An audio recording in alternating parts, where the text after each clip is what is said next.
17 anos. Esse foi o tempo que dediquei àquele homem.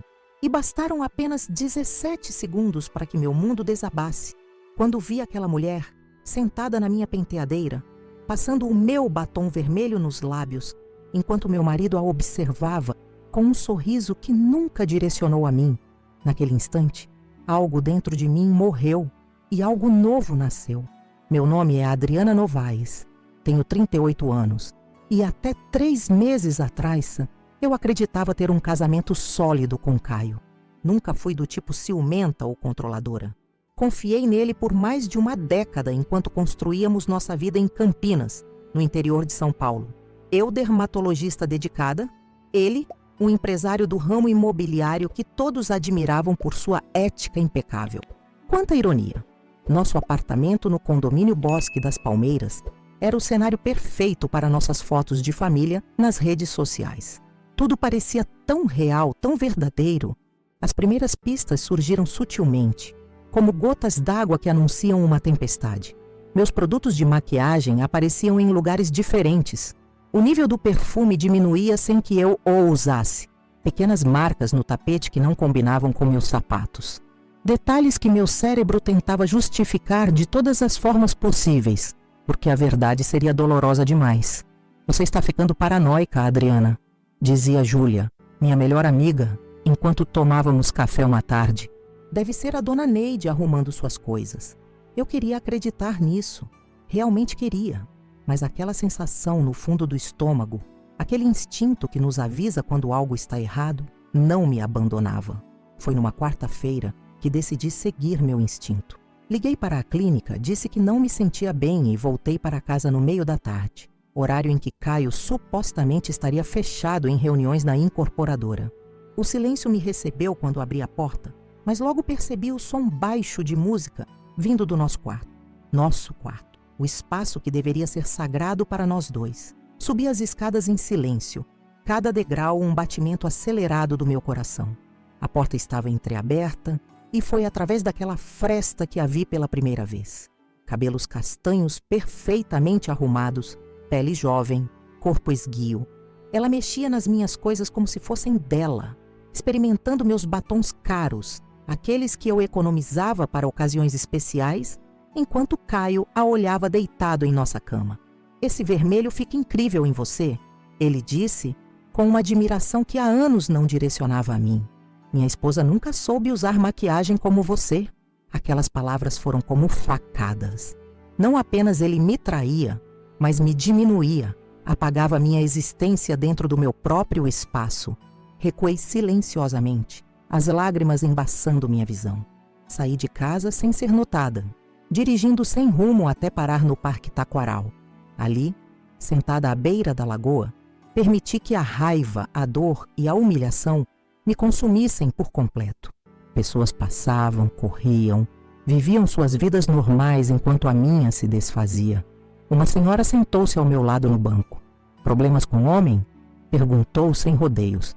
Algo na maneira direta como falou me fez sorrir entre as lágrimas. Apresentou-se como Marta, e por alguma razão que não compreendo até hoje, contei tudo a ela. Uma estranha que escutou sem julgar, apenas assentindo ocasionalmente. Sabe, minha filha, ela disse quando terminei, às vezes a vida nos dá limões, não para fazermos limonada, mas para acertarmos bem na cara de quem merece. Aquela frase simples, dita por uma senhora de quase 70 anos, plantou a semente do que viria a ser minha vingança. Voltei para casa apenas quando tinha certeza de que estaria vazia. Tomei um banho longo, olhei para meu rosto no espelho embaçado e não reconheci a mulher que me encarava de volta. Anos cuidando da pele de outras pessoas, fazendo-as se sentirem bonitas e confiantes, enquanto minha própria autoestima era corroída por um casamento falido. Naquela noite, quando Caio chegou, atuei como se nada tivesse acontecido. Servi o jantar, perguntei sobre seu dia, sorri nos momentos certos. Ele nem notou que meus olhos estavam vermelhos de tanto chorar. Nem percebeu que, enquanto ele falava sobre contratos e reuniões, eu observava cada movimento seu, catalogando mentalmente suas mentiras. Passei a semana inteira planejando. Não seria uma vingança impulsiva ou destrutiva? Seria calculada, inteligente, à altura da humilhação que senti. Comecei investigando quem era ela. Não foi difícil. Bastou uma rápida olhada no Instagram de Caio para encontrar Renata Tavares, 29 anos, sua secretária na incorporadora Horizonte. Linda, jovem, ambiciosa. Entendi o fascínio dele. O que não entendi foi por que trazê-la para nossa casa, por que permitir que ela usasse minhas coisas. Havia algo de profundamente perverso naquilo, uma violação que ia além da traição física. Foi durante uma conversa com Júlia, que além de amiga é farmacêutica, que a ideia começou a tomar forma. Conversávamos sobre reações alérgicas a componentes de maquiagem quando uma luz se acendeu em minha mente. Se Renata gostava tanto dos meus produtos de beleza, talvez eu pudesse oferecer a ela uma experiência realmente memorável. Júlia, teoricamente falando, comecei tentando soar casual. Existe algo que poderia ser misturado a um batom para causar uma reação na pele? Nada permanente, claro, apenas algo desconfortável. O olhar que ela me lançou foi uma mistura de surpresa e entendimento. Depois de um momento de hesitação, sorriu. Teoricamente falando, existem várias substâncias que poderiam causar uma urticária temporária. Nada perigoso, apenas irritante o suficiente para arruinar uma noite. Mas eu precisava de mais do que apenas uma vingança momentânea. Precisava de provas, de certezas. Foi quando decidi instalar pequenas câmeras no quarto, direcionadas especialmente para minha penteadeira. Não apenas para flagrá-los, mas para entender a extensão daquela invasão à minha vida. Enquanto instalava os equipamentos, encontrei algo que não esperava. No fundo da gaveta de Caio, escondido entre meias, havia um celular que eu nunca tinha visto antes. A senha? Tentei nossa data de casamento, sem sucesso. Tentei o aniversário dele, nada. Foi ao tentar a data de nascimento de Renata que o aparelho desbloqueou. Aquilo doeu mais que a própria traição.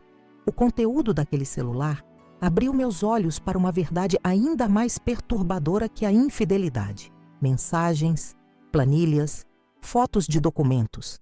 Não estava apenas diante de uma traição conjugal, mas de algo muito maior. Algo que poderia não apenas destruir nosso casamento, mas a vida de Caio por completo. Naquele momento, com as provas literalmente em minhas mãos, percebi que minha pequena vingança com o batom seria apenas o começo de algo muito maior. Algo que mudaria não apenas o rumo do meu casamento, mas de toda a minha vida. E vocês não imaginam o que descobri naquele celular. Naquela noite, depois de encontrar o celular secreto, não consegui dormir. Fiquei revirando na cama, enquanto Caio roncava ao meu lado, como se não carregasse o peso de uma única mentira. Como ele conseguia? Essa pergunta martelava em minha mente. Como alguém vive uma vida dupla com tanta naturalidade?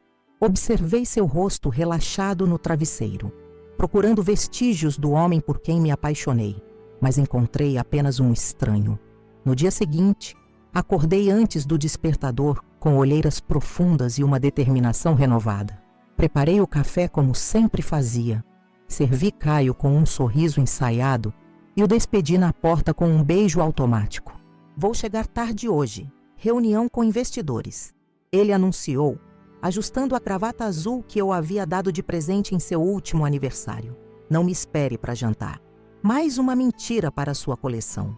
Assim que o carro dele desapareceu pela esquina, comecei minha investigação de verdade. Vasculhei nosso quarto minuciosamente, abrindo gavetas, verificando bolsos de casacos, procurando qualquer coisa que pudesse ter escapado ao meu conhecimento durante todos esses anos. No fundo do armário, atrás de caixas de sapatos que nunca usava, encontrei uma pasta preta. Dentro dela, extratos bancários de contas que eu desconhecia, em valores que nosso estilo de vida não justificava. Sentei-me na beirada da cama, tentando processar o que estava diante dos meus olhos. Um apartamento em Balneário Camboriú, investimentos em nome de empresas fantasmas, transferências para o exterior. O homem com quem eu compartilhava a escova de dentes era um completo desconhecido. A traição física com Renata parecia agora apenas um detalhe, em meio a um esquema muito mais elaborado. O som da campainha me arrancou daquele transe. Era a dona Neide, nossa empregada de anos, chegando para seu dia de trabalho. Guardei rapidamente a pasta e desci as escadas, tentando compor uma expressão normal. Dona Neide, porém, me conhecia bem demais. Aconteceu alguma coisa, Dona Adriana? A senhora está pálida, perguntou, enquanto guardava sua bolsa no armário da cozinha. Por um instante, considerei contar tudo. Abrir meu coração para aquela mulher que, de certa forma, tinha sido testemunha silenciosa da deterioração do meu casamento. Mas algo me conteve. Quanto menos pessoas soubessem, melhor seria para executar o que começava a se formar em minha cabeça. Só uma noite mal dormida, Neide. Nada para se preocupar, respondi, servindo-me de mais café. A propósito, você notou algo diferente por aqui ultimamente? Visitas, talvez? Quando não estou em casa? Dona Neide congelou por um segundo, o pano de prato suspenso no ar. Percebi seu desconforto imediato. Dona Adriana, Bem, ela gaguejou, evitando meu olhar. Neide, por favor, preciso saber a verdade. Insisti, tentando manter a voz calma apesar do coração acelerado. Ela suspirou profundamente antes de responder. Tem uma moça que vem aqui às quartas-feiras. Jovem, bonita. O Sr. Caio pediu para que eu não comentasse nada com a senhora. Disse que era uma surpresa que estava preparando para o seu aniversário. Meu aniversário havia sido 3 meses atrás. E o que eles fazem quando vêm aqui? Perguntei, embora já soubesse a resposta. Ficam lá em cima, no quarto. Eu fico na área de serviço, como o Sr. Caio pede. Mas... Ela hesitou novamente. Uma vez precisei subir para pegar roupa de cama no armário do corredor e ouvi risos. A moça estava sentada na sua penteadeira, usando seus perfumes. Cada palavra de Dona Neide confirmava minhas suspeitas e aprofundava minha determinação.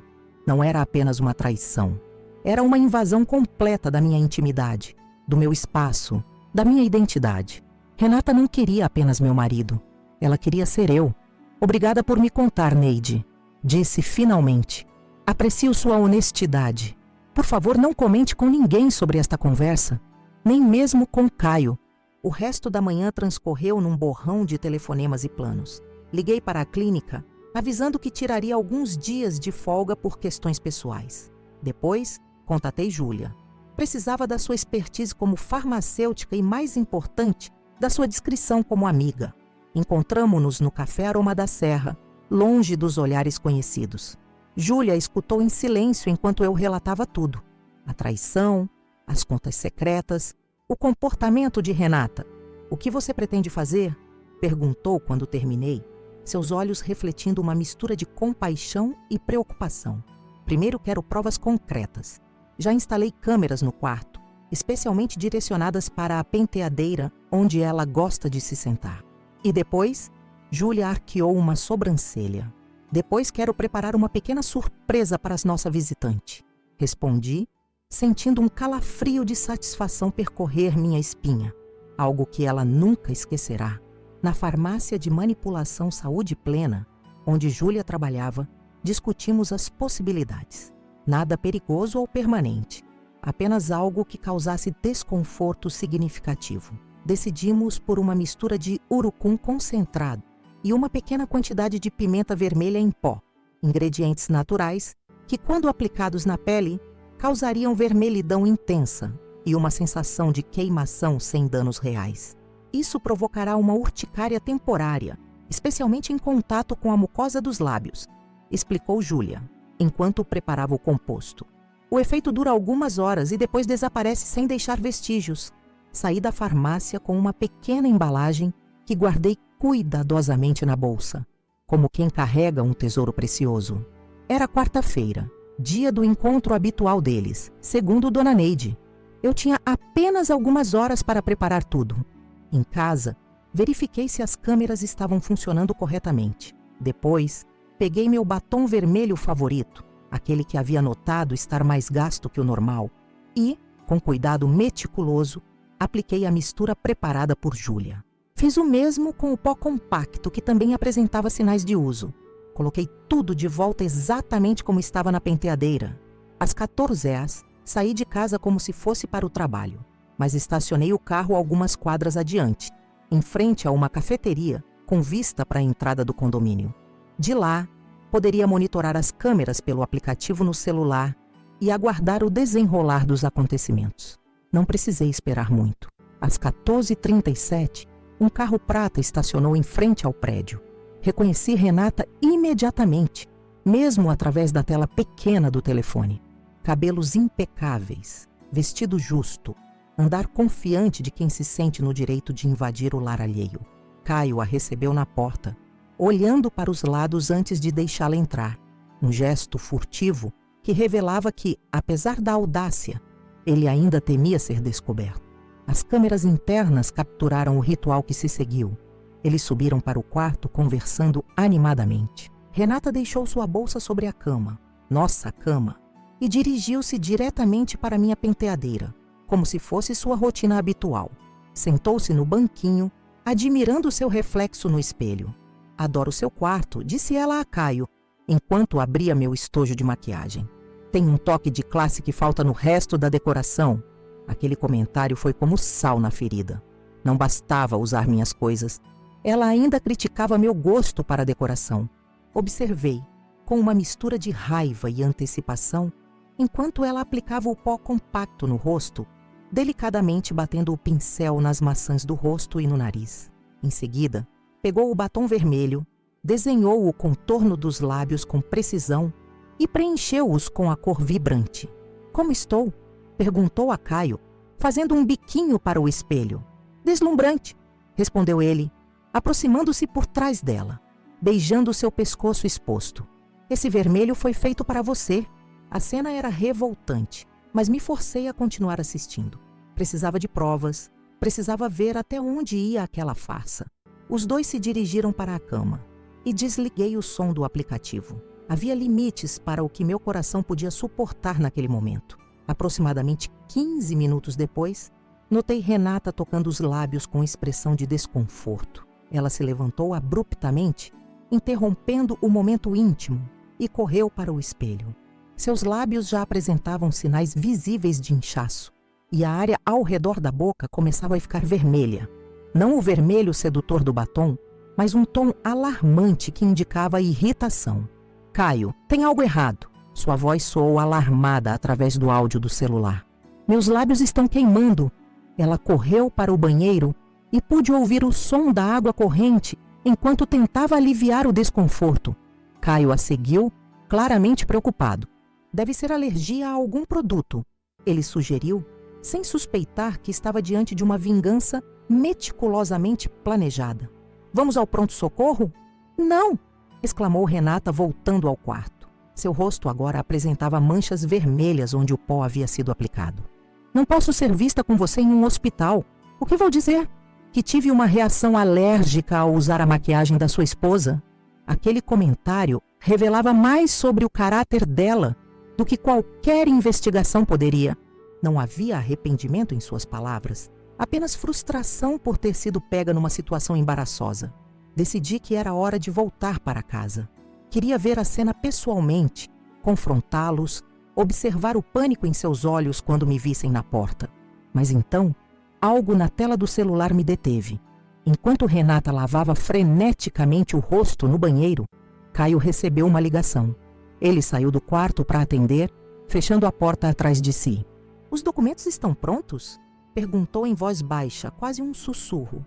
Preciso deles para a reunião com os investidores amanhã. Sim, tudo conforme combinamos. Renata já separou as assinaturas falsificadas. Não. Minha esposa não desconfia de nada. Aquela conversa confirmou minhas suspeitas. Não era apenas um caso, era uma conspiração. Renata não era apenas sua amante, mas sua cúmplice em algo ilegal envolvendo a incorporadora. De repente, minha pequena vingança com o batom parecia insignificante diante da magnitude do que estava descobrindo. Continuei assistindo, agora com um olhar diferente, não mais como uma esposa traída, mas como alguém reunindo evidências de um crime. Renata voltou ao quarto, o rosto ainda vermelho e inchado, mas ligeiramente mais calmo. Precisamos ir, disse ela a Caio. Tenho aquela reunião com o contador às 17h para finalizar os documentos falsos. Não posso aparecer assim, mas também não posso perder esse prazo. Caio assentiu apressado. Vou pegar gelo na cozinha para você colocar no rosto. Deve ajudar com o inchaço. Enquanto ele descia, Renata voltou à penteadeira, limpou os restos de maquiagem com um lenço umedecido e, num gesto que me surpreendeu por sua ousadia, abriu a gaveta de baixo e pegou um pendrive que estava escondido sob minhas joias, sempre no mesmo lugar. Murmurou para si mesma, guardando o dispositivo na bolsa. Ela nunca vai notar. Aquele pendrive. Eu nem sabia de sua existência. O que mais estava escondido em minha própria casa debaixo do meu nariz? Decidi não retornar naquele momento. Ao invés disso, dirigi até o escritório de Roberta Lins, uma amiga advogada que havia conhecido na faculdade. Se o que eu suspeitava fosse verdade, precisaria de orientação legal antes de dar qualquer passo. Roberta me recebeu imediatamente, apesar da agenda lotada. Ao ver meu estado, uma mistura de fúria controlada e devastação emocional, dispensou sua secretária e fechou a porta do escritório. "Adriana, o que aconteceu?" perguntou, indicando a cadeira à sua frente. Contei tudo, desde os primeiros sinais da traição até a descoberta das atividades ilícitas. Mostrei a ela os vídeos das câmeras, incluindo a última conversa sobre documentos falsificados e o pendrive misterioso. Roberta ouviu tudo com atenção profissional, fazendo anotações ocasionais. Quando terminei, ela removeu os óculos e me encarou seriamente. "O que você capturou vai muito além de uma simples traição conjugal", explicou. "Estamos falando de possível fraude, falsificação de documentos, talvez até lavagem de dinheiro. A incorporadora Horizonte trabalha com projetos de alto valor, incluindo licitações públicas. Se Caio está manipulando documentos relacionados a isso, as consequências podem ser gravíssimas." "O que devo fazer?" perguntei, sentindo o peso da situação. "Primeiro, continue reunindo provas, mas com cautela. Não confronte Caio ainda. Segundo, precisamos examinar suas finanças conjuntas. Se ele está envolvido em atividades ilícitas, você pode ser implicada legalmente por compartilhar bens." Saí do escritório de Roberta com um plano estruturado e uma nova percepção da situação. O que começou como uma vingança pessoal contra uma traição havia se transformado em algo muito maior, a descoberta de um esquema criminoso que poderia afetar não apenas meu casamento, mas toda a minha vida financeira e reputação profissional. Naquela noite, quando Caio chegou em casa, agi normalmente. Perguntei sobre seu dia, servi o jantar, discuti amenidades. Ele mencionou que Renata havia saído mais cedo do trabalho por causa de uma indisposição alérgica repentina. Precisei de todo o meu autocontrole para não sorrir diante daquela explicação. Enquanto ele tomava banho, verifiquei novamente as gravações das câmeras. A imagem de Renata, com o rosto inchado e vermelho, aplicando gelo desesperadamente enquanto xingava baixinho, proporcionou uma satisfação momentânea. Mas o verdadeiro prêmio estava nas conversas gravadas, nas evidências de fraude, no comportamento conspiratório dos dois. Deitada ao lado dele naquela noite, mantive os olhos abertos no escuro. A respiração regular de Caio, o homem que acreditei conhecer por tantos anos, soava agora como a mais terrível das mentiras. O batom adulterado foi apenas o primeiro ato. A verdadeira vingança ainda estava por vir. E seria muito mais devastadora do que uma simples irritação na pele, porque agora eu sabia demais. E conhecimento nas circunstâncias certas pode ser a arma mais poderosa de todas. Os 3 dias seguintes transformaram-se numa operação de inteligência digna de filmes de espionagem. Eu, que sempre fui tão transparente em meu casamento, aprendi rapidamente a arte do disfarce. Cada café da manhã servido com um sorriso, cada beijo de despedida na porta, cada pergunta casual sobre o trabalho, tudo era uma fachada enquanto eu coletava meticulosamente as peças daquele quebra-cabeça sórdido. Na quinta-feira, após Caio sair para o trabalho, decidi investigar mais a fundo o pendrive que Renata havia mencionado. Se ela acreditava que continuava escondido sob minhas joias, era porque ninguém havia mexido nele. Abri a gaveta da penteadeira e, afastando os brincos e colares que mal usava, encontrei-o. Pequeno, preto, anônimo, exceto por uma etiqueta minúscula com as iniciais RT, Renata Tavares. Meus dedos tremiam levemente quando o conectei ao laptop. A senha solicitada na tela me fez hesitar, mas apenas por um momento. Tentei a data de nascimento dela, nada. Depois tentei a de Caio, nada novamente. Finalmente, digitei a sequência da nossa senha de alarme residencial, aquela que usávamos para tudo. O acesso foi concedido imediatamente. O conteúdo revelou-se mais comprometedor do que eu imaginava. Planilhas detalhadas de desvio de fundos, contratos com cláusulas adulteradas, fotografias de documentos claramente forjados e, o mais chocante, uma lista de pagamentos a funcionários públicos, com valores e datas precisas. Tudo organizado em pastas por Renata, com uma eficiência que seria admirável se não fosse criminosa. Entre os documentos, encontrei algo que me gelou o sangue. Um arquivo chamado Contingência AC. Ao abri-lo, descobri um detalhado plano para transferir toda a culpa de possíveis irregularidades financeiras para o nome de Adriana Campos Novaes. Minha assinatura havia sido falsificada em diversos documentos, apresentando-me como a responsável financeira por decisões que jamais tomei. Desgraçados, murmurei para o monitor, sentindo uma fúria gelada tomar conta de mim. Não bastava a traição conjugal. Eles haviam planejado me transformar em bode expiatório caso o esquema viesse à tona. Era uma crueldade calculada, uma traição profissional e pessoal em todas as dimensões possíveis. Fiz cópias de tudo e guardei em um dispositivo próprio, devolvendo o pendrive original exatamente como o encontrei. Depois, enviei os arquivos para o e-mail privado de Roberta, minha advogada, com uma mensagem urgente solicitando análise. Em seguida, liguei para Júlia. "Preciso de você novamente", disse assim que ela atendeu. "Mas desta vez é mais complicado. Encontramo-nos no Parque Taquaral 1 hora depois. A lagoa, com sua tranquilidade enganosa, servia de cenário para uma conversa que mudaria o rumo da minha estratégia. Contei a Júlia sobre os documentos, sobre o plano para me incriminar, sobre a extensão da conspiração. "Meu Deus, Adriana!" exclamou ela, os olhos arregalados. "Isso é muito mais grave do que imaginávamos. Você precisa ir à polícia." "Não ainda", respondi, mantendo a voz baixa apesar do parque relativamente vazio àquela hora.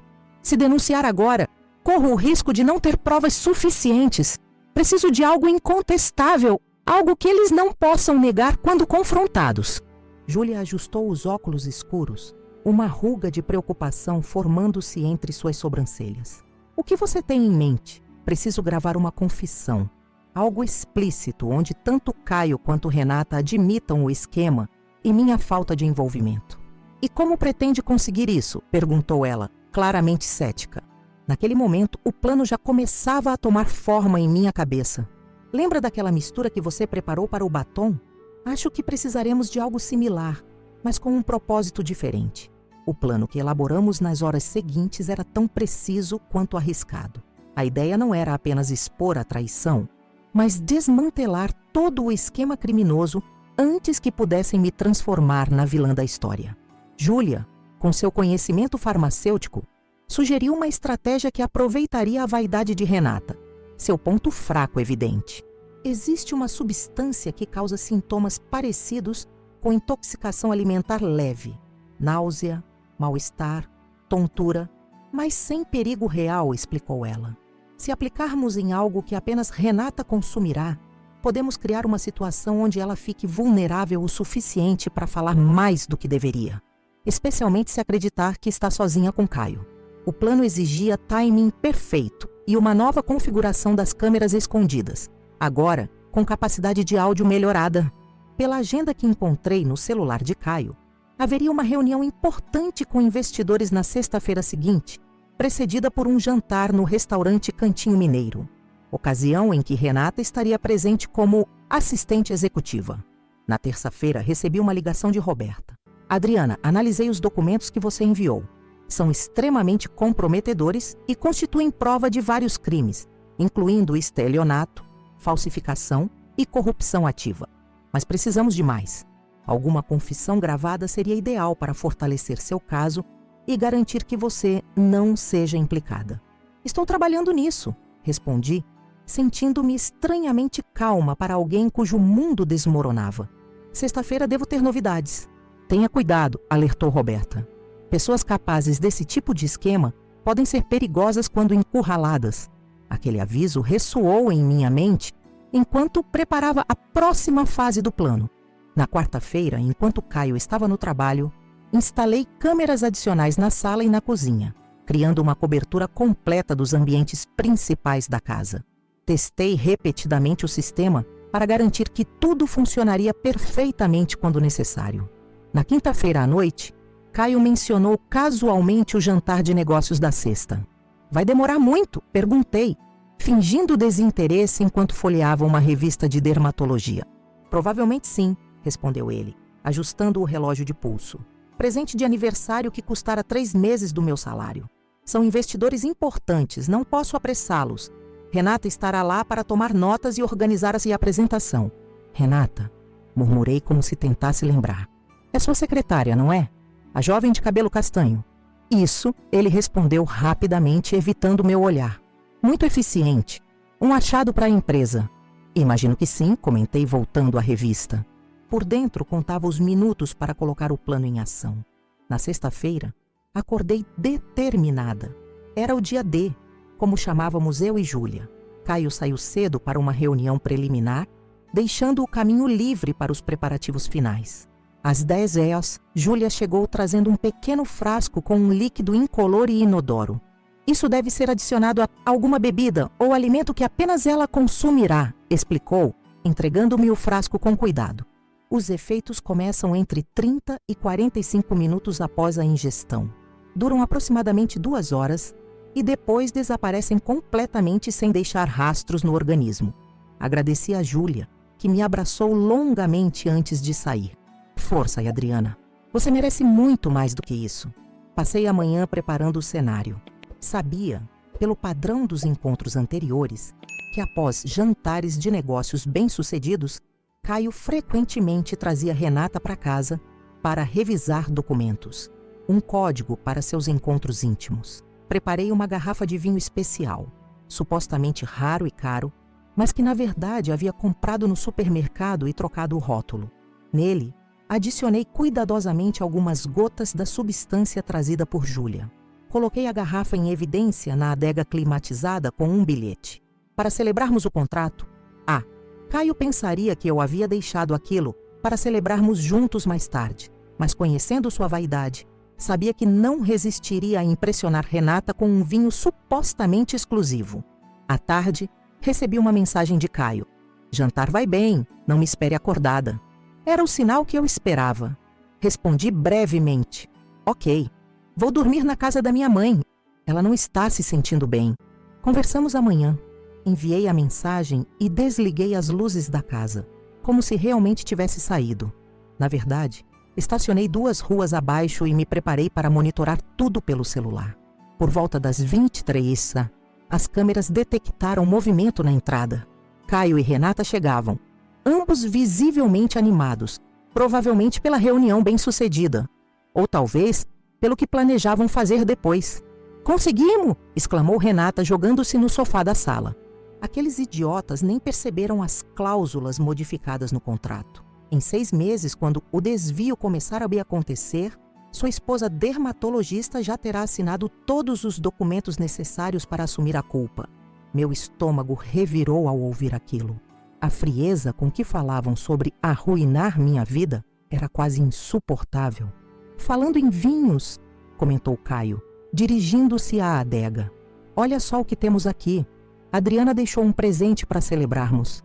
Ele mostrou a garrafa para Renata, que sorriu maliciosamente. Que conveniente. Sua esposa preparando nossa celebração sem saber.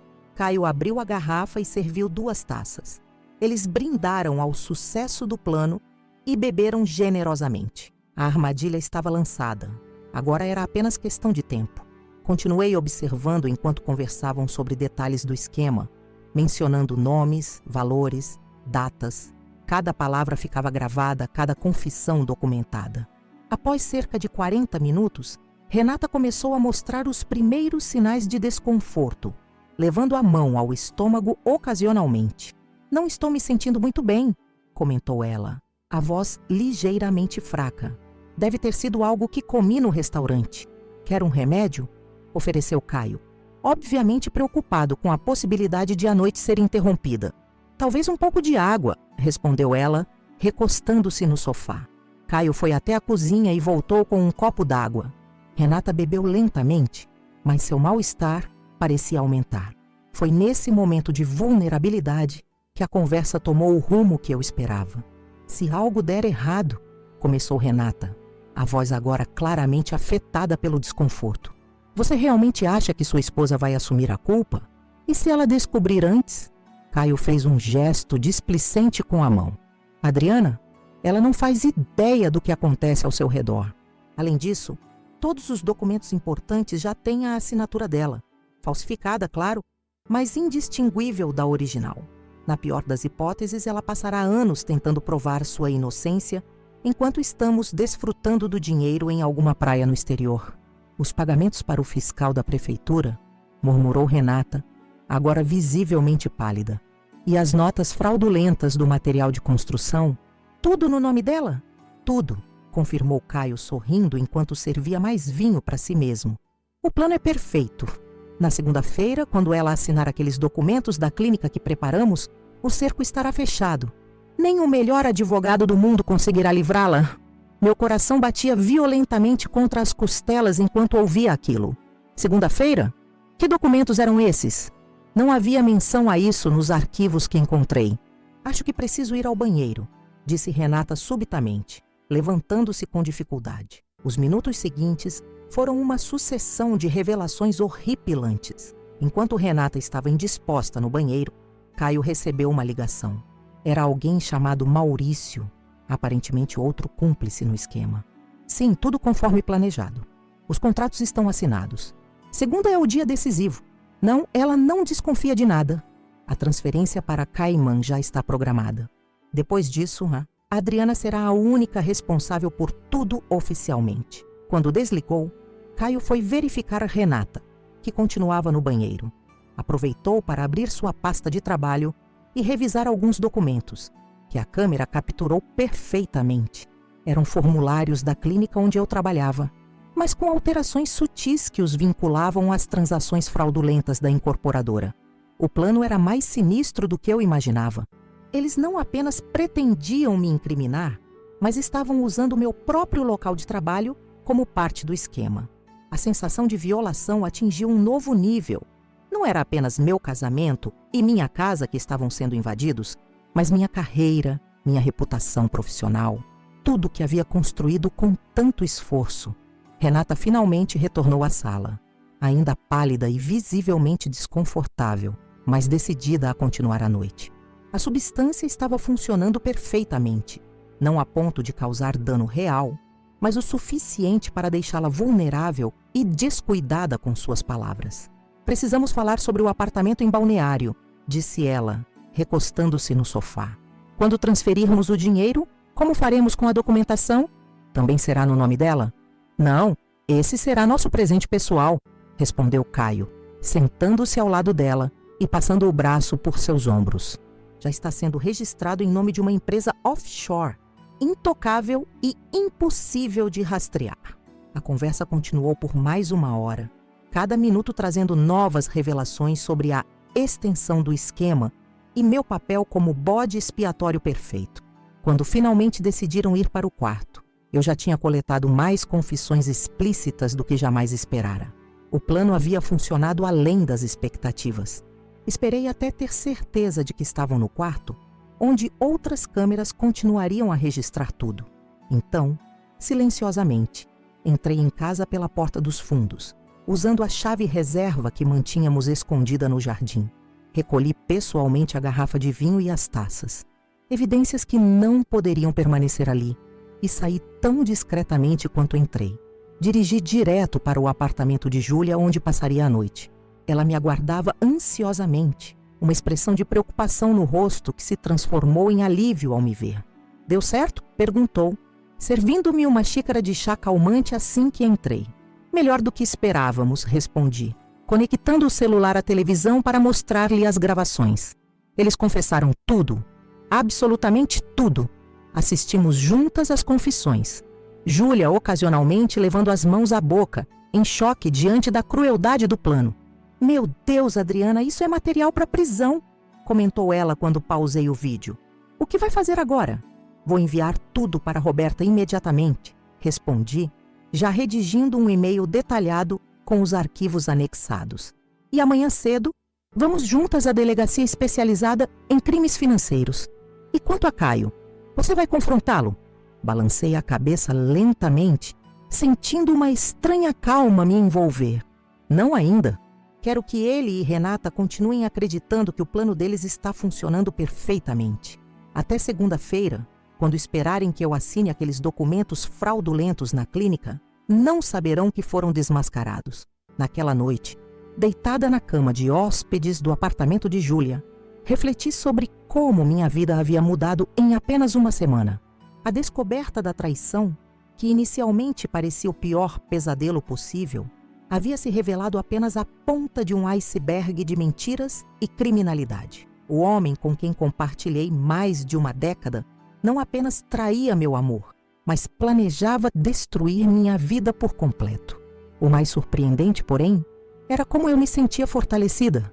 A mulher que uma semana antes chorava descontroladamente em um banco de parque, agora executava um plano de contra-ataque digno de um thriller de espionagem.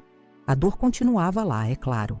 Algumas feridas nunca cicatrizariam completamente, mas ao lado dela crescia algo novo: determinação. Uma resolução feroz de não apenas sobreviver a essa tempestade, mas emergir dela mais forte e vitoriosa. O jogo deles vai acabar, murmurei para o teto escuro do quarto. E será pelas minhas regras. O batom adulterado que causou urticária nos lábios de Renata havia sido apenas o primeiro ato.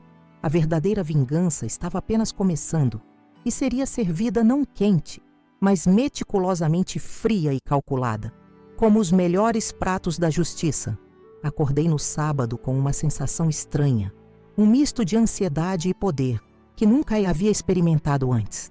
O céu de Campinas amanhecia cinzento, como se a própria natureza refletisse a tempestade que eu estava prestes a desencadear na vida daqueles que tentaram me destruir.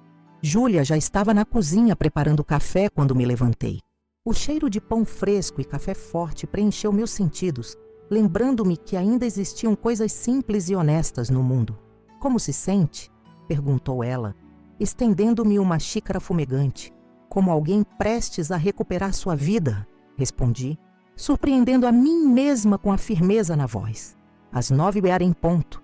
Estávamos no escritório de Roberta, que havia cancelado compromissos pessoais de sábado para nos atender. Seu semblante profissional ganhou traços de indignação à medida que assistia às gravações da noite anterior. Isso é chocante, comentou, ajustando os óculos. Mesmo para alguém que lida com divórcios complicados há 15 anos, a frieza com que planejaram usar você como bode expiatório ultrapassa qualquer caso que já peguei. E agora? Perguntei, sentindo o peso da situação. Agora precisamos ser estratégicos, respondeu ela, inclinando-se sobre a mesa. Tenho um contato na Polícia Federal que trabalha com crimes financeiros. Vamos enviar o material para ele, mas sugiro que ainda não registremos um boletim de ocorrência formal. Se fizermos isso, Caio será notificado e poderá destruir evidências ou fugir. E quanto aos documentos que querem que eu assine na segunda? Questionei, lembrando da conversa gravada. Isso é crucial, Roberta assentiu. Precisamos que você compareça normalmente à clínica. Finja não saber de nada, mas não assine absolutamente nada sem antes me consultar. Se possível, fotografe discretamente os documentos que apresentarem. Saímos do escritório com um plano de ação detalhado. Enquanto Júlia voltava para seu apartamento, decidi fazer algo que havia evitado até então: visitar minha mãe. Precisava de um refúgio seguro onde Caio não me encontraria, e ninguém melhor que Marta Ribeiro para oferecer isso. Minha mãe morava em um pequeno sítio nos arredores de Campinas. Quando cheguei sem aviso prévio, ela apenas abriu os braços, aquele abraço que só mães sabem dar, o tipo que parece consertar algo quebrado dentro de nós. Ele não merece nem uma lágrima sua, declarou ela depois que contei tudo, sentadas na varanda que dava para um pequeno pomar de jabuticabeiras. E aquela mulher, bem, Parece que o batom foi só o começo do que merece.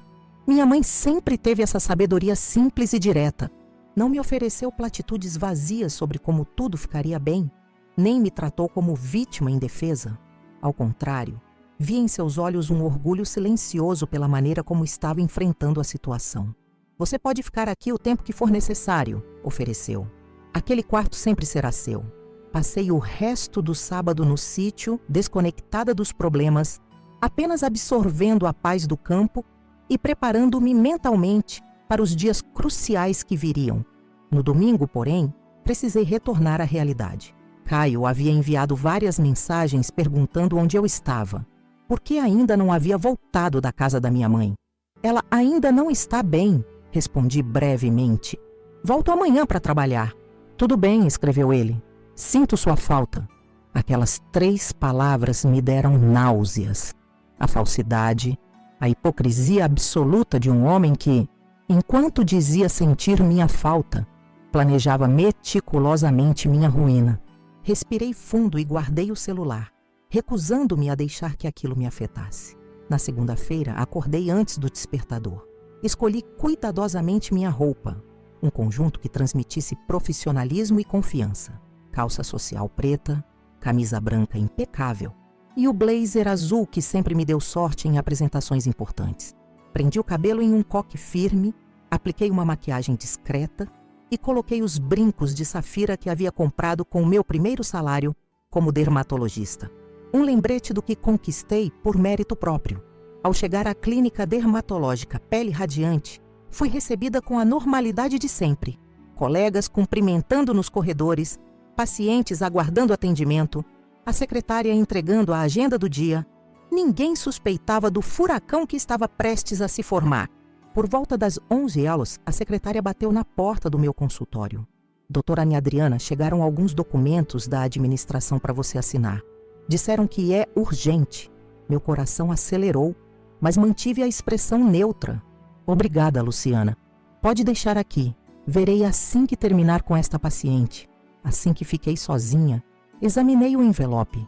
Parecia oficial com o timbre da clínica e carimbos de confidencial em vermelho. Dentro encontrei exatamente o que Caio havia mencionado nas gravações. Formulários aparentemente inocentes sobre ajustes na distribuição de receitas entre os sócios, mas com cláusulas minúsculas que, se assinadas, me vinculariam legalmente a operações financeiras da incorporadora Horizonte. Fotografei discretamente cada página com meu celular e enviei para Roberta. Sua resposta veio em minutos. Não assine. Repito, não assine nada. Estamos a caminho. Guardei os documentos na gaveta e continuei atendendo meus pacientes como se nada estivesse acontecendo.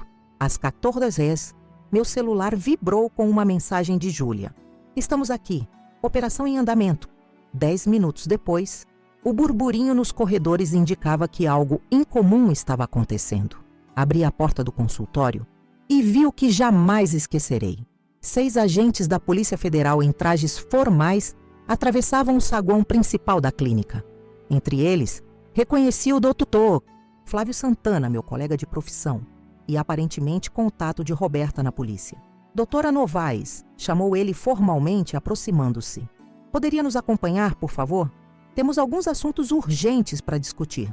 A recepcionista e os pacientes na sala de espera observavam a cena com espanto. Mantive a compostura. Peguei minha bolsa e o envelope com os documentos falsificados. Certamente, respondi, acompanhando-os para fora. No estacionamento, Roberta me esperava ao lado de sua BMW preta. Está tudo em movimento, informou quando entrei no veículo. Neste exato momento, outra equipe está na incorporadora Horizonte, com mandados de busca e apreensão. Caio e Renata já foram detidos para depoimento.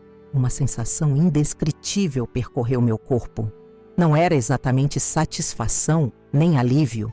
Era como observar a justiça começar a operar, lenta, mas implacavelmente. O que acontece agora? Perguntei enquanto nos dirigíamos à Delegacia de Crimes Econômicos. Agora você presta seu depoimento como testemunha e vítima, explicou Roberta. As gravações que você fez serão anexadas ao inquérito como evidências. A denúncia formal já foi apresentada pelo Ministério Público, baseada no material que enviamos no sábado. Na delegacia, foi conduzida a uma sala reservada, onde um delegado de meia-idade, apresentado como Dr. Mendes, aguardava com um escrivão. Durante as 3 horas seguintes, relatei em detalhes tudo o que havia descoberto. A traição inicial, as contas secretas, os documentos falsificados, as gravações incriminadoras, a tentativa de me transformar em bode expiatório. Senhora Novaes, comentou o delegado quando terminei, devo dizer que raramente vemos vítimas tão meticulosas em reunir evidências. A senhora faria uma excelente investigadora. Um sorriso discreto escapou dos meus lábios. Apenas fiz o que era necessário para proteger minha vida. Ao sair da sala de depoimentos, uma surpresa me aguardava no corredor. Renata Tavares, sentada em um banco, escoltada por uma policial feminina. Seu rosto, normalmente confiante e arrogante, agora estava pálido e marcado por olheiras profundas. Nossos olhares se cruzaram por um breve momento, o suficiente para que eu visse o reconhecimento em seus olhos. Ela finalmente entendeu quem havia orquestrado sua queda. Desviei o olhar e segui em frente. Ela não merecia nem mesmo meu desprezo. Roberta me informou que Caio estava em outra sala, sendo interrogado. Os agentes haviam encontrado em seu escritório diversos documentos comprometedores, incluindo contratos com minha assinatura forjada e comprovantes de transferências para contas no exterior. O que ele disse quando foi detido? Perguntei, sentindo uma curiosidade que não conseguia reprimir. Segundo o delegado, ele inicialmente tentou negar tudo. Quando mencionaram as gravações e os documentos apreendidos, pediu para falar com um advogado. Mas a expressão dele, quando soube que você estava por trás das denúncias, aparentemente foi impagável. Saímos da delegacia no final da tarde. O céu de Campinas, que amanhecera cinzento, agora exibia um azul intenso com nuvens dispersas. Uma metáfora perfeita para o clareamento que sentia em minha vida. E agora? Perguntei a Roberta, enquanto caminhávamos até o estacionamento. Agora vamos tratar de proteger seus bens, respondeu ela, sempre prática. Já entrei com pedido de divórcio litigioso, com separação imediata de corpos e bloqueio preventivo das contas conjuntas. Também solicitei medida cautelar para proteger seus bens pessoais de qualquer tentativa de penhora relacionada aos crimes dele. A magnitude da situação finalmente me atingiu em cheio. Meu casamento havia acabado. Minha casa, repleta de memórias, algumas genuínas, outras que agora pareciam falsas, não seria mais meu lar. Minha vida inteira estava sendo redefinida em questão de dias. Onde vou ficar? Murmurei, mais para mim mesma que para Roberta. Por enquanto, sugiro que continue na casa da sua mãe, aconselhou ela. Ou, se preferir, tenho um flat que mantenho para clientes em situações emergenciais. É pequeno, mas confortável e seguro. Optei pelo flat. Precisava de um espaço neutro, sem memórias, para processar tudo o que estava acontecendo. Júlia me ajudou a recolher alguns pertences essenciais da casa que dividi com Caio. Roupas, documentos, objetos pessoais. Fizemos isso acompanhadas por um oficial de justiça, garantindo que tudo fosse feito legalmente. A casa parecia estranhamente diferente, como se também tivesse sido traída. Os espaços que antes me traziam conforto, agora pareciam contaminados pelas mentiras e pelo desrespeito. Peguei o mínimo necessário, deixando para trás a maioria dos móveis e objetos. Não queria carregar nada daquela vida falsa para meu futuro. Nos dias seguintes, a história explodiu na mídia local. Esquema milionário de desvio de fundos em incorporadora de Campinas, anunciavam os jornais. Meu nome aparecia apenas como a esposa médica que denunciou o esquema após descobrir que seria incriminada. Roberta havia conseguido preservar minha privacidade, ao menos em parte. Uma semana após as prisões, recebi uma ligação inesperada. Era Dr. Flávio Santana, meu colega da clínica. Adriana, temos uma situação aqui, começou ele, a voz transmitindo desconforto. Com tudo o que aconteceu, bem, alguns sócios estão preocupados com a associação do nome da clínica ao escândalo. Meu estômago afundou. Era isso. Estava prestes a perder também meu trabalho. Minha carreira cuidadosamente construída. Entendo, respondi, tentando manter a dignidade. Estão me pedindo para sair? Não, exclamou ele rapidamente. Pelo contrário, estamos oferecendo a você a compra das cotas do Dr. Maurício que também foi implicado no esquema. Você se tornaria sócia majoritária. A surpresa me deixou momentaneamente sem palavras. Maurício? O mesmo nome que Caio havia mencionado ao telefone? Então havia mais cúmplices na própria clínica. Precisamos de alguém com sua integridade para reconstruir a reputação da pele radiante, continuou Flávio. Alguém que os pacientes possam confiar. E, francamente, depois do que você fez, expondo esse esquema mesmo sob risco pessoal, bem, não consigo pensar em pessoa melhor. Aquela oferta representava mais que uma oportunidade profissional. Era um reconhecimento da minha força, da minha ética, do meu valor. Em meio ao caos que minha vida pessoal havia se tornado, minha identidade profissional não apenas sobrevivia, mas se fortalecia. Preciso pensar, respondi honestamente. Tem sido uma semana intensa. Claro, concordou ele. Tome o tempo que precisar, mas saiba que a equipe está com você. Naquela noite, sentada na pequena varanda do flat, contemplando as luzes da cidade, refleti sobre as reviravoltas absurdas dos últimos dias. A descoberta da traição, que inicialmente me devastara, havia se transformado no catalisador de uma libertação que eu nem sabia que precisava. O pequeno ato de vingança com o batom havia revelado um esquema criminoso que poderia ter destruído minha vida. A dor da traição conjugal, embora ainda presente, agora parecia pequena comparada à traição muito maior que Caio planejava. Usar-me como escudo para seus crimes, sacrificar minha liberdade e reputação para proteger sua ganância. Meu celular tocou, interrompendo meus pensamentos. Era um número desconhecido. Atendi com cautela. Adriana, aqui é Patrícia Vasconcelos, da Polícia Federal. Reconheci o nome. Era a delegada que coordenava a investigação. Sim, em que posso ajudar? Temos uma situação. Renata Tavares está cooperando com a investigação em troca de redução de pena. Ela entregou mais documentos e nomes.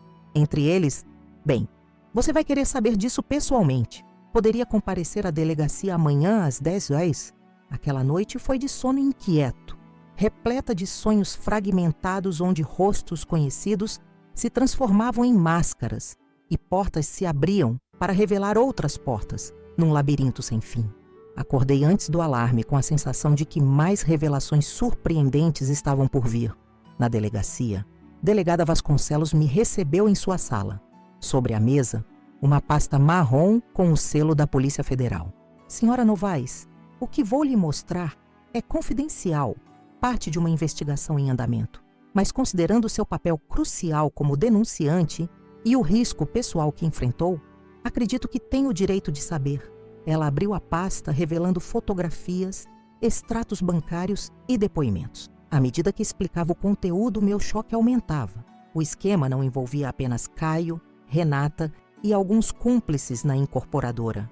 Era uma rede complexa que incluía funcionários públicos, outros empresários do ramo imobiliário e, o mais surpreendente, pessoas que eu considerava amigas. Este nome significa algo para você? Perguntou ela, apontando para um documento. Senti o ar abandonar meus pulmões.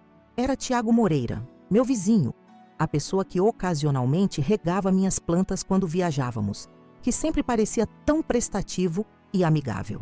Ele é meu vizinho, balbuciei. Bem, ele também é primo de Renata Tavares. E, segundo ela, foi quem sugeriu usar sua casa para os encontros. Aparentemente, ele monitorava seus horários e informava quando seria seguro para eles se encontrarem lá. Aquela revelação trouxe uma nova dimensão à traição. Não era apenas Caio e sua amante. Havia uma pequena conspiração ao meu redor, pessoas observando, reportando, facilitando. A invasão de privacidade era ainda mais profunda do que imaginei. Há mais, continuou a delegada virando a página. As transferências para o exterior não tinham como destino apenas paraísos fiscais para esconder dinheiro. Parte significativa ia para uma clínica em Zurique, na Suíça. Uma clínica, repeti confusa. Sim. Segundo Renata, Caio estava financiando tratamentos de fertilização in vitro para ela há mais de um ano. Eles planejavam ter um filho juntos. Aquela informação me atingiu como um soco no estômago. Durante anos, Caio havia insistido que não queria filhos, que nossa vida a dois era perfeita assim. Eu, que sempre sonhara em ser mãe, havia gradualmente aceitado sua decisão, acreditando que nosso amor compensaria essa renúncia. Descobrir que ele planejava ter filhos com outra mulher, enquanto negava esse sonho para mim, foi talvez a traição mais profunda de todas. Por que está me contando isso? Perguntei, a voz embargada pela emoção contida. Porque você merece saber a verdade completa, respondeu ela simplesmente. E por que pessoas como você, que têm a coragem de denunciar mesmo quando seria mais fácil olhar para o outro lado, merecem nosso respeito e transparência? Saí da delegacia carregando um peso diferente, não mais o da dúvida ou da traição não resolvida, mas o conhecimento completo da extensão da mentira que havia sido o meu casamento. Era doloroso, mas também libertador. Não havia mais e se ou perguntas sem resposta. A verdade, por mais feia que fosse, estava finalmente exposta à luz. Naquela tarde, tomei 3 decisões importantes. Aceitaria a oferta para me tornar sócia majoritária da clínica, venderia todos os bens que havia compartilhado com Caio assim que o processo permitisse e iniciaria os procedimentos para realizar meu sonho de maternidade, sozinha se necessário, mas finalmente seguindo meus próprios desejos. A vingança que começara com um batom adulterado havia se transformado em algo muito maior, a recuperação completa do controle sobre minha própria vida. E essa, descobri, era a vingança mais doce de todas. Os 3 meses seguintes passaram como um turbilhão de mudanças e reconstrução. Assumir o controle majoritário da Clínica Pele Radiante exigiu negociações intensas, reuniões com advogados e uma completa revisão das finanças da empresa. Descobri que a participação de Maurício no esquema de Caio ia além do que imaginávamos inicialmente. Ele havia permitido que a clínica fosse usada para lavagem de dinheiro em troca de uma porcentagem dos lucros ilícitos. Uma tarde chuvosa de outubro, sentei-me na nova sala da diretoria, agora minha sala, observando a cidade através da janela panorâmica. Campinas parecia diferente daquela altura, mais ampla, com possibilidades que antes não enxergava. O telefone tocou, interrompendo minha contemplação. Doutora Adriana? Delegada Vasconcelos na linha 3. Atendi imediatamente, sempre ansiosa por atualizações sobre o caso. Adriana, temos novidades, disse ela, sem rodeios como sempre. O julgamento foi marcado para fevereiro. A promotoria está confiante. As provas são esmagadoras. Queria te informar pessoalmente que a delação premiada de Renata foi aceita. Ela receberá uma pena reduzida em troca da cooperação completa. E quanto a Caio? Perguntei, sentindo aquela pontada familiar no peito. Não mais de amor ou saudade, mas de uma curiosidade quase clínica sobre o homem que um dia acreditei conhecer. Ele continua negando participação no esquema principal, mas as evidências o contradizem completamente, especialmente depois que encontramos os registros das transferências para a clínica suíça. Ela fez uma pausa. Há algo mais que você deveria saber. Os advogados dele estão tentando um acordo, oferecendo-se para devolver parte do dinheiro em troca de uma pena mais branda. Aquilo não me surpreendeu. Caio sempre acreditou que tudo na vida era negociável, incluindo a justiça, aparentemente. Obrigada por me manter informada, respondi. Significa muito para mim. Você merece saber. Sem sua coragem, este caso nunca teria vindo à luz. Depois de desligar, abri a gaveta da mesa e peguei uma pequena caixa de veludo azul. Dentro, os brincos de safira que usara no dia da operação policial, agora um símbolo pessoal da minha libertação. Coloquei-os, sentindo seu peso confortável nas orelhas. Um lembrete do que havia superado. O interfone tocou novamente. Sua próxima consulta chegou, doutora. Ajustei o jaleco branco e me preparei para receber a paciente. Uma jovem de 19 anos com acne severa que vinha tratando há meses. Enquanto caminhava pelo corredor, notei as mudanças sutis que havia implementado na clínica. Quadros com informações científicas atualizadas, substituindo as paisagens genéricas escolhidas por Maurício. Uma sala de espera mais acolhedora com revistas relevantes sobre saúde e bem-estar. Uma equipe reforçada com profissionais genuinamente talentosos. A clínica não era apenas meu local de trabalho. Havia se tornado o símbolo da minha reconstrução profissional. Após o expediente, dirigi até um endereço no bairro Cambuí, Era um apartamento pequeno, mas elegante, que havia comprado recentemente. Meu novo lar, escolhido exclusivamente por mim, decorado segundo meus gostos, sem concessões às preferências de outra pessoa. A sensação de abrir aquela porta com minha própria chave, sabendo que o espaço era inteiramente meu, trazia uma satisfação indescritível. No sofá da sala, uma pasta de documentos me aguardava. Papéis do processo de divórcio que Roberta havia entregado mais cedo. O juiz havia determinado a partilha dos bens, considerando as circunstâncias extraordinárias do caso. Grande parte do patrimônio de Caio estava bloqueada devido ao processo criminal, mas meus direitos estavam assegurados. A casa onde vivemos, palco de tantas memórias boas e terríveis, seria vendida assim que possível, com os valores divididos conforme determinação judicial. Folheei os documentos distraidamente, até que uma foto caiu do meio deles. Era um registro antigo de nosso casamento. Caio e eu sorridentes, brindando com taças de champanhe, os olhos brilhando de expectativas para um futuro que nunca se concretizaria da forma que imaginamos.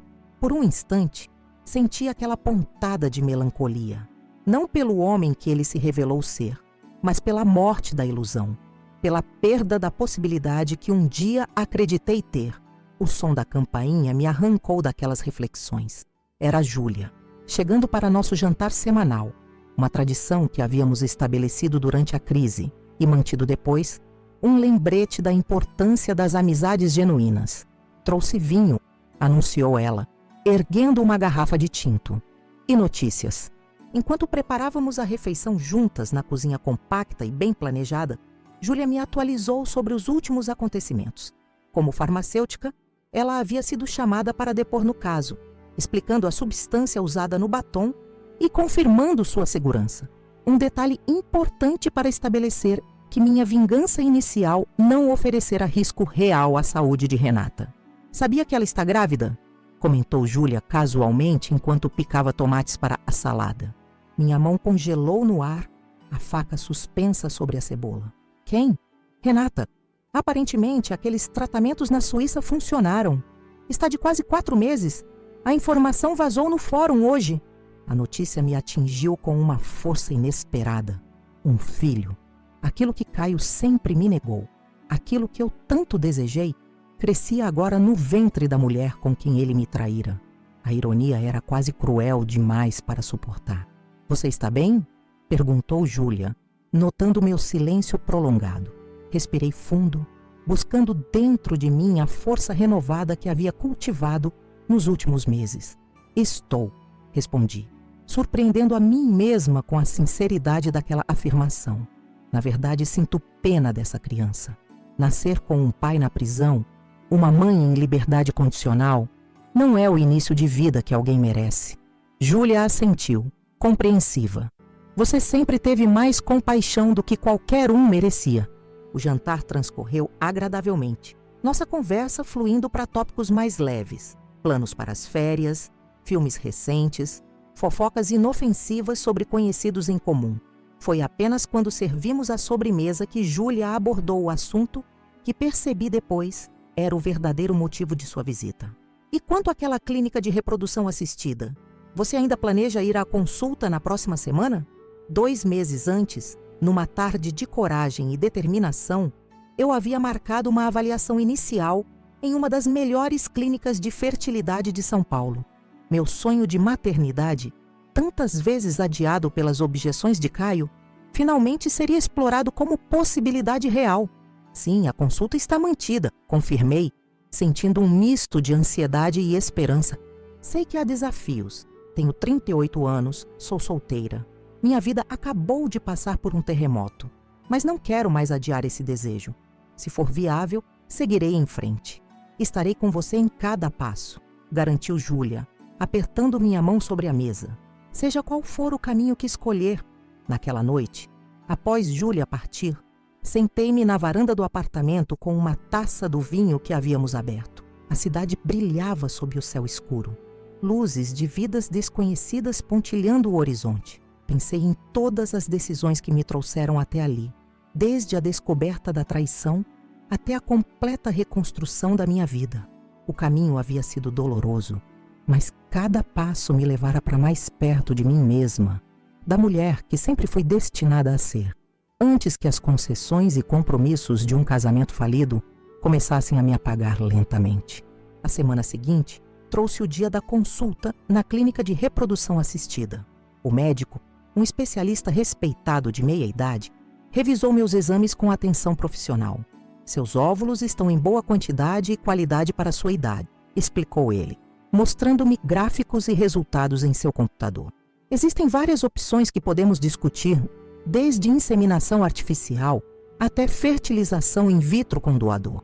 O importante é que você saiba que sim, é perfeitamente possível realizar seu sonho de maternidade. Aquelas palavras provocaram um nó em minha garganta. A possibilidade era real, tangível, ao alcance das minhas mãos. Quanto tempo levaria todo o processo? Perguntei, tentando manter o profissionalismo, apesar da emoção crescente. Depende do método escolhido e de como seu corpo responde aos tratamentos.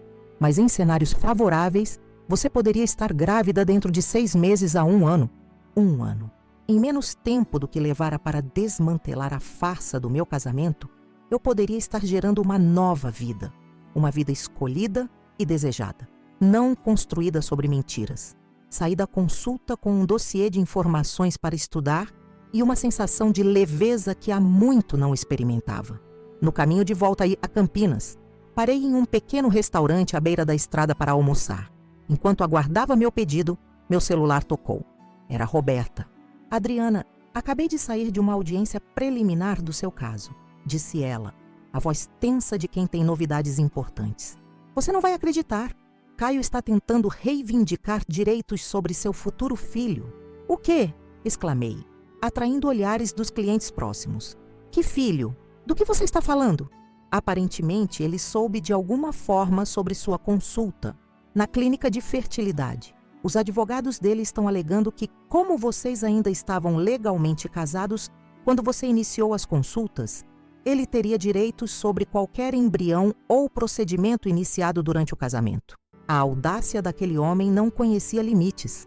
Mesmo preso, mesmo desmascarado, mesmo após todas as traições, ele ainda tentava controlar minha vida, meu futuro, meus sonhos mais pessoais. Isso é absurdo, protestei, mantendo a voz baixa com esforço. Não existe embrião nenhum. Nem sequer comecei qualquer tratamento. Foi apenas uma consulta informativa. Eu sei, e vamos contestar isso veementemente. Só queria te avisar que ele continua tentando manipular a situação. E também, bem, isso me faz suspeitar que ele tenha algum informante próximo a você. Aquela sugestão enviou um calafrio pela minha espinha. Quem do meu círculo atual poderia estar informando Caio sobre meus passos? A paranoia que pensei ter superado voltou momentaneamente, fazendo-me olhar ao redor no restaurante, como se pudesse identificar algum espião observando. Vou descobrir como ele soube, prometi, mais para mim mesma que para Roberta. E vou garantir que essa seja sua última tentativa de interferir na minha vida. Nos dias que se seguiram, redobrei a atenção sobre meus movimentos e comunicações.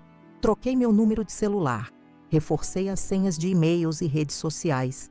Fui cautelosa ao discutir assuntos pessoais em espaços públicos. A sensação de ser observada era desconfortável, mas me recusava a permitir que aquilo me paralisasse ou me fizesse recuar em meus planos. A resposta sobre o informante misterioso veio de forma inesperada durante uma reunião na clínica dermatológica. Estávamos discutindo a contratação de novos especialistas quando Luciana, a secretária que trabalhava conosco há anos, pediu para falar comigo em particular. Doutora Adriana, começou ela, claramente nervosa, as mãos torcendo um lenço de papel. Preciso confessar algo e pedir demissão. Confusa, indiquei que se sentasse. O que aconteceu, Luciana? Eu tenho passado informações sobre a senhora para o Dr. Caio, admitiu ela, os olhos fixos no chão. Ele me pagava para reportar suas atividades, seus compromissos, conversas que ouvia. Fiz isso por quase 1 ano, antes mesmo de... Bem, antes de tudo vir à tona. A revelação me deixou momentaneamente sem palavras. Luciana, que sempre pareceu leal, eficiente, discreta, a pessoa que gerenciava minha agenda, que tinha acesso a meus e-mails profissionais, que ouvia minhas ligações e conversas diárias. Por quê? Foi tudo que consegui perguntar, a voz baixa controlando a indignação. No início, ele disse que era uma surpresa para seu aniversário, que precisava saber seus horários para planejar algo especial, explicou ela, ainda sem me olhar nos olhos. Depois, bem, o dinheiro era bom e eu estava com problemas financeiros. Quando descobri a verdade sobre o esquema, já estava envolvida demais para parar. E agora? Ele está preso, Luciana. Como você ainda passa informações para ele? Através do advogado dele. Ele me liga uma vez por semana perguntando sobre seus compromissos, especialmente relacionados a planos pessoais. Quando soube da consulta em São Paulo, na clínica de fertilidade, você contou a eles, completei, sentindo uma mistura de raiva e decepção. Ela assentiu, finalmente erguendo o olhar. Estou confessando porque não aguento mais o peso disso. E porque, bem, depois de tudo que a senhora passou e como reagiu com tanta dignidade, me sinto cada vez pior por participar dessa perseguição. Observei aquela mulher por alguns instantes. Não mais como a traidora que acabara de se revelar, mas como mais uma peça manipulada no tabuleiro de Caio. Quantas outras pessoas ele havia cooptado com seu charme e dinheiro ao longo dos anos? Quantas outras lealdades havia comprado ou fabricado? Você tem duas opções, disse finalmente, surpreendendo-a com a calma na minha voz. Pedir demissão e desaparecer, ou continuar trabalhando aqui, mas passando informações falsas para ele sob minha orientação. Sua escolha. Os olhos dela se arregalaram. A senhora me deixaria continuar aqui? Depois do que confessei? Todos cometemos erros, Luciana. A questão é o que fazemos para repará-los. No final daquela tarde, tínhamos um plano elaborado. Luciana continuaria como minha secretária, mas agora como agente dupla. Através dela, alimentaríamos Caio e seus advogados com informações cuidadosamente construídas, uma realidade alternativa onde eu desistia da ideia de ter filhos, onde sofria com as consequências emocionais do escândalo, onde me mostrava fragilizada e insegura. A verdadeira Adriana, enquanto isso, avançaria com seus planos reais, protegida por esse escudo de desinformação. Era uma estratégia que Caio jamais esperaria. Usar suas próprias táticas manipuladoras contra ele, transformar sua rede de informantes em uma ferramenta para minha liberdade. 2 semanas depois, recebi a notícia de que a tentativa dos advogados de Caio havia sido rejeitada pelo juiz, sem evidências de qualquer procedimento médico iniciado durante o casamento. Não havia base legal para suas reivindicações. A vitória judicial foi celebrada com um pequeno jantar em meu apartamento, reunindo as pessoas que haviam se tornado meu verdadeiro círculo de confiança. Júlia, Roberta, minha mãe e alguns colegas da clínica. Um brinde à liberdade, propôs Júlia, erguendo sua taça. E ao futuro que você está construindo, Adriana. Enquanto as taças tilintavam e sorrisos sinceros eram trocados, refleti sobre a jornada extraordinária dos últimos meses. A descoberta da traição, que inicialmente parecia o fim do mundo, havia se transformado no catalisador da minha verdadeira vida.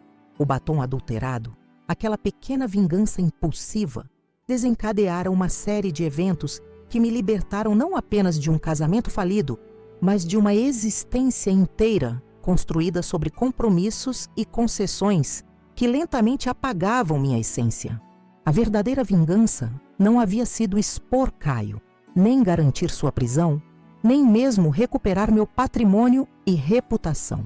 A verdadeira vingança havia sido redescobrir minha própria força, reconstruir minha vida em bases autênticas e perceber que o futuro, com todas suas possibilidades, pertencia inteiramente a mim.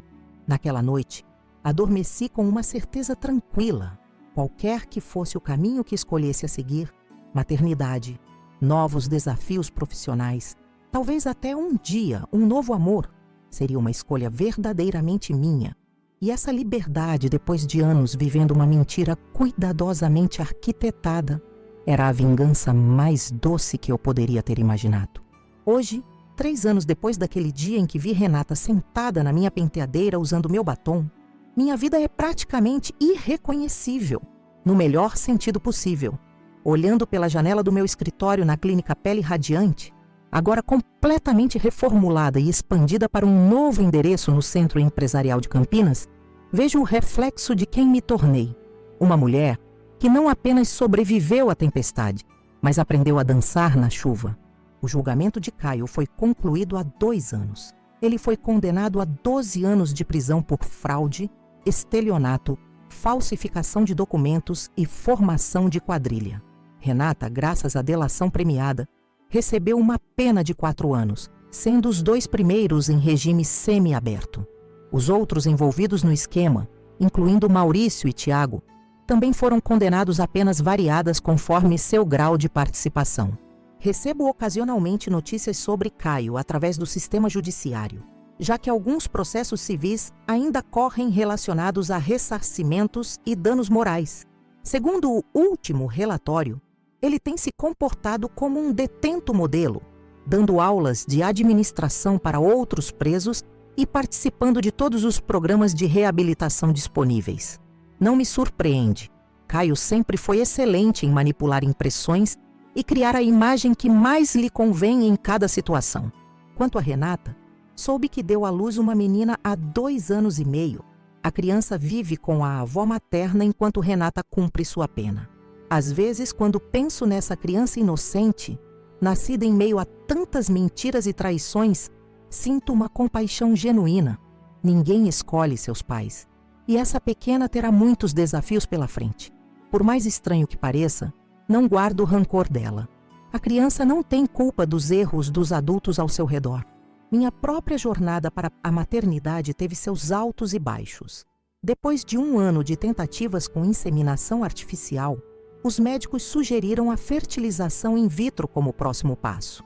O processo foi emocionalmente exaustivo. As injeções diárias, a montanha-russa hormonal, a ansiedade da espera. Após 2 tentativas sem sucesso, estava prestes a desistir quando recebi a notícia que mudaria minha vida para sempre. Foi numa terça-feira comum, entre consultas na clínica. Meu celular tocou, exibindo o número da clínica de fertilidade. Doutora Aura Adriana?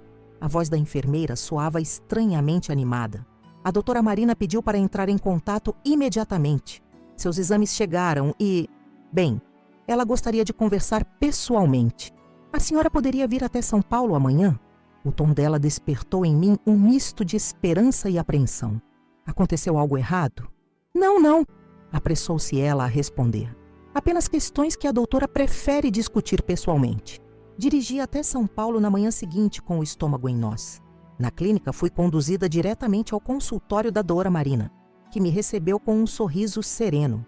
Adriana, começou ela, indicando a cadeira à sua frente. Agradeço por vir tão rapidamente.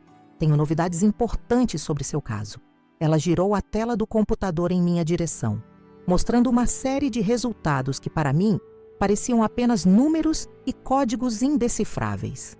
Seus últimos exames revelaram algo que explica as dificuldades que temos enfrentado com os tratamentos convencionais, explicou ela, apontando para uma seção específica dos resultados. Você possui uma variação genética rara que afeta a receptividade do endométrio. É por isso que, apesar da boa qualidade dos óvulos e da fertilização bem-sucedida, os embriões não estão conseguindo se implantar adequadamente. Senti meu coração afundar. Mais um obstáculo, mais uma barreira entre mim e o sonho da maternidade. Isso significa que não posso ter filhos? Perguntei, a voz quase falhando. Não necessariamente, respondeu ela, seu tom mudando para algo que parecia quase esperançoso. Existe um tratamento experimental sendo conduzido em parceria com uma clínica de Barcelona. É um protocolo específico para casos como o seu, com resultados promissores. E a boa notícia é que você seria uma candidata ideal. Pela primeira vez em meses, senti uma centelha de esperança real.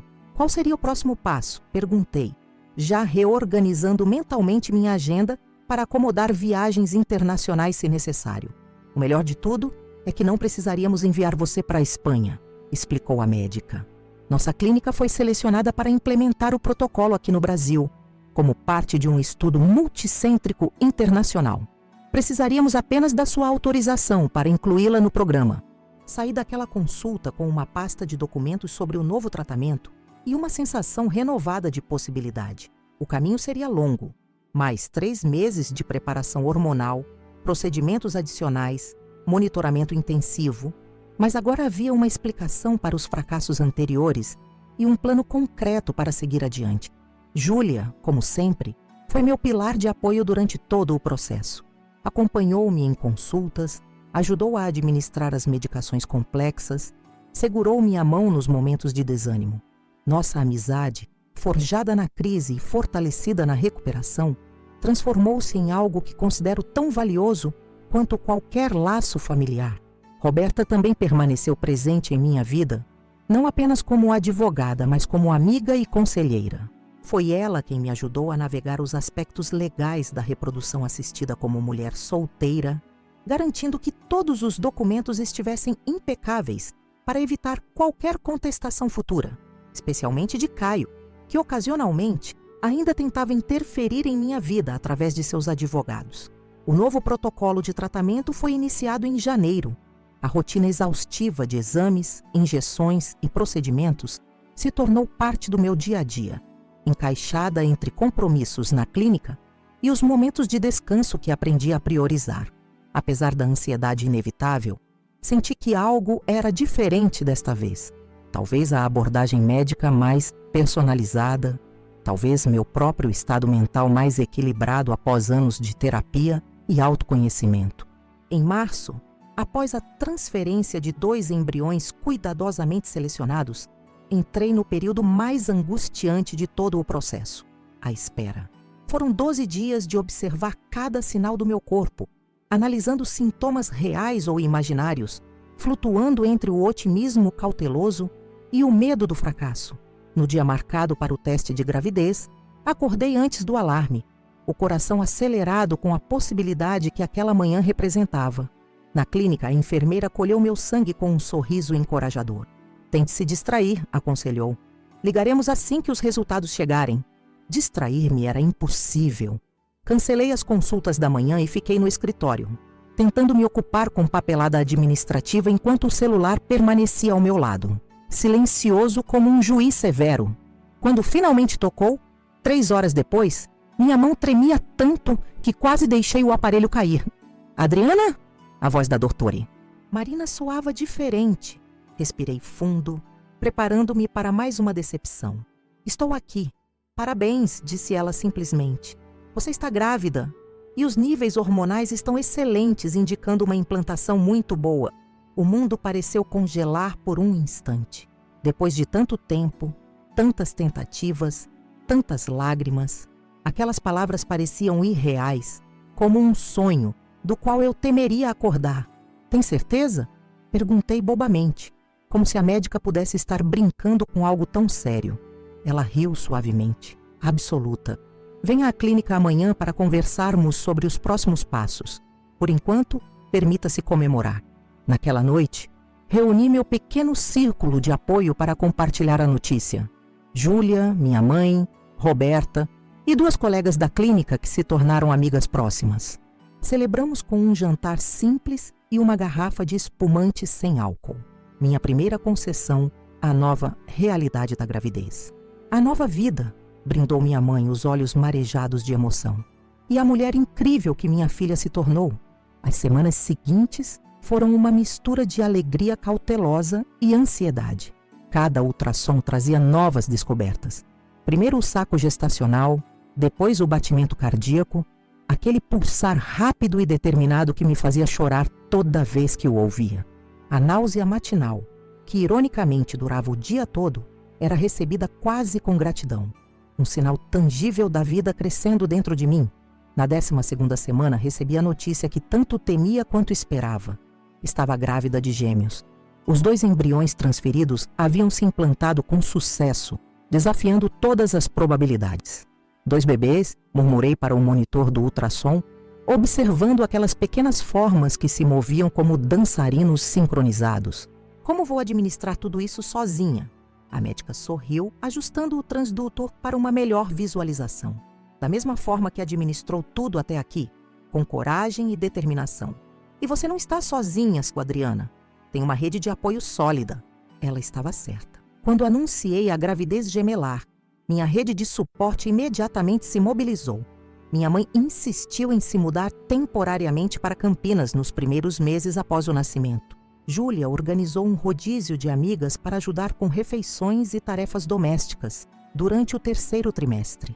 Até mesmo na clínica, os sócios reestruturaram horários para acomodar minhas necessidades durante a gestação e o período de licença-maternidade. O 4º trimestre da gravidez coincidiu com mudanças significativas na minha vida profissional.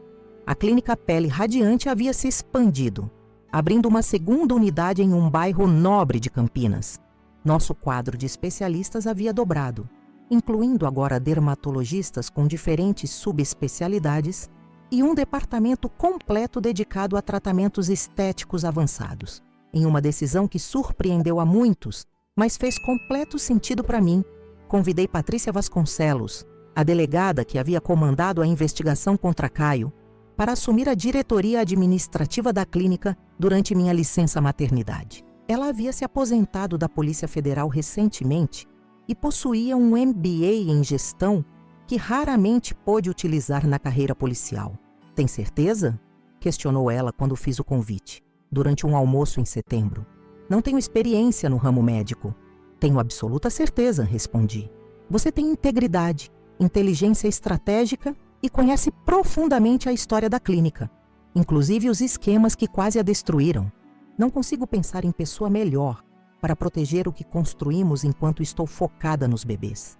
Em novembro, quando já estava com 32 semanas de gestação e uma barriga que parecia desproporcional ao meu corpo pequeno, recebi uma carta inesperada. O envelope trazia o carimbo do sistema prisional e o remetente era Caio Novaes.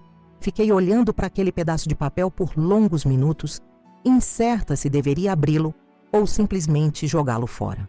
O que ele poderia querer depois de todo esse tempo? Que direito tinha de entrar em contato comigo após tudo o que havia feito? Finalmente, movida por uma curiosidade que não consegui suprimir, abri o envelope. A carta era surpreendentemente curta. Adriana, soube da sua gravidez. Não estou escrevendo para perturbar sua vida ou fazer exigências. Acredite ou não, aprendi algumas lições nos últimos anos. Apenas quero dizer que, apesar de tudo, desejo sinceramente que você encontre a felicidade que sempre mereceu.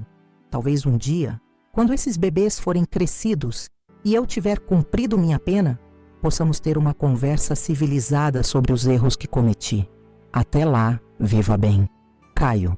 Rele aquelas linhas várias vezes procurando o veneno escondido, a manipulação sutil que sempre caracterizou Caio. Mas, surpreendentemente, não encontrei nada além do que estava explicitamente escrito. Seria possível que ele realmente tivesse mudado? Ou era apenas mais uma faceta da sua capacidade infinita de adaptação? Decidi que não importava. Guardei a carta numa gaveta e voltei minha atenção para o que realmente tinha valor. O futuro que estava construindo, a família que estava formando, a vida que havia reclamado como verdadeiramente minha. Na 36ª semana, os gêmeos decidiram que era hora de conhecer o mundo. Após um trabalho de parto surpreendentemente tranquilo para uma primeira gestação gemelar, Sofia e Lucas nasceram com apenas 7 minutos de diferença. Ela pesando 2,4 kg, ele 2,6 kg, ambos saudáveis e com pulmões impressionantemente potentes. Quando os enfermeiros colocaram aqueles pequenos embrulhos em meus braços, senti uma emoção que transcendia qualquer coisa que já havia experimentado. Ali estavam eles, 2 vidas completamente novas, 2 possibilidades infinitas, 2 corações que batiam em sincronia com o meu de uma forma que nenhum relacionamento adulto jamais conseguiria replicar. Olá, sussurrei, observando seus rostinhos avermelhados. Sou sua mãe e prometo que faremos essa jornada juntos, não importa o que aconteça.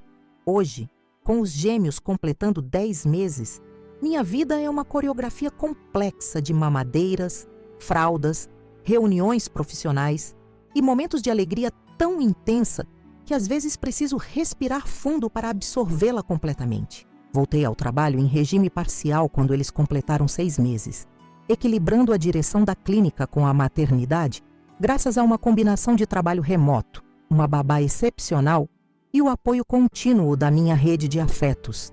Quando olho para trás, Para aquele dia fatídico em que descobri Renata usando meu batom, não consigo evitar um sorriso irônico. Aquele momento que pareceu o fim do meu mundo foi, na verdade, o início de tudo. A pequena vingança com o batom adulterado, planejada em um impulso de raiva e humilhação, desencadeou uma série de eventos que me libertaram de uma vida construída sobre mentiras. Se pudesse voltar no tempo e falar com aquela Adriana destruída que chorava à beira da Lagoa do Taquaral, diria a ela: aguente firme. A dor que sente agora é apenas o preço de entrada para a vida extraordinária que está esperando por você. A verdadeira vingança, descobri, não foi expor Caio ou vê-lo punido por seus crimes. A verdadeira vingança foi recuperar minha autonomia, redescobrir minha força e construir uma vida autêntica, baseada nos meus próprios termos. Foi transformar a traição em liberdade, a dor em crescimento, a perda em ganho. E quando Sofia e Lucas sorriem para mim, com aqueles olhinhos que já revelam personalidades distintas e determinadas, sei com absoluta certeza que cada lágrima, cada noite insone, cada momento de desespero valeu a pena, porque a melhor vingança não é servida fria, é vivida plenamente, com o coração aberto para as infinitas possibilidades que surgem quando finalmente encontramos coragem para ser quem realmente somos.